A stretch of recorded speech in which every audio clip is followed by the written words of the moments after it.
బాబు మోహన్. మేము ముగ్గురు ప్రతి సినిమాలో ఈరోజు నిజంగా చాలా బ్యాడ్. నాకు నేను బాబాయ్ అని ఆప్యాయంగా పిలుచుకునే వ్యక్తి సీతారత్నం గారి అబ్బాయితో మా ప్రస్థానం స్టార్ట్ అయింది. నా సెకండ్ ఫిల్మ్.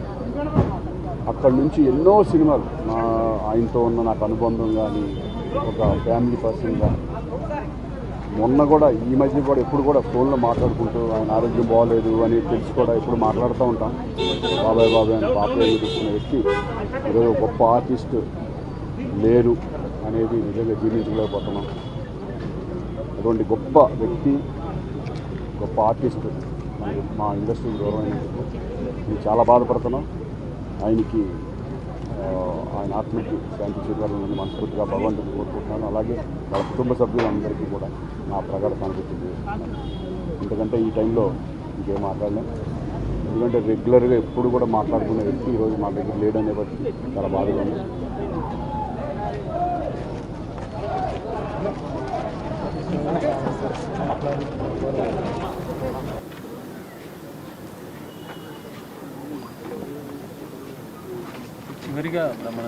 ఎంత విలక్షణమైన నటుడో మనందరికీ తెలిసిన విషయం. ఒకప్పుడు మనం ఎస్వి రంగారావు గారు, కైకాల సత్యనారాయణ గారు, గుమ్మడి గారు క్యారెక్టర్ ఆర్టిస్టులుగా వారి గురించి చాలా మహోన్నతంగా మనం చెప్తూ ఉండేవాళ్ళం. వారందరికీ ఏమాత్రం తగ్గకుండా ఒక ఎస్వి రంగారావు గారు చేసిన పాత్రలు కానివ్వండి, గుమ్మడి గారి పాత్రలు కానివ్వండి, కైకాల సత్యనారాయణ గారి పాత్రలు కానివ్వండి, ఏ పాత్రకైనా న్యాయం చేకూర్చి ప్రాణం పోసిన మహానటుడు మన కోట శ్రీనివాస్ గారు. సినిమా ఇండస్ట్రీలో ఆయనకున్న ప్రాధాన్యత చాలా విలువైనది, చాలా పటిష్టమైనది.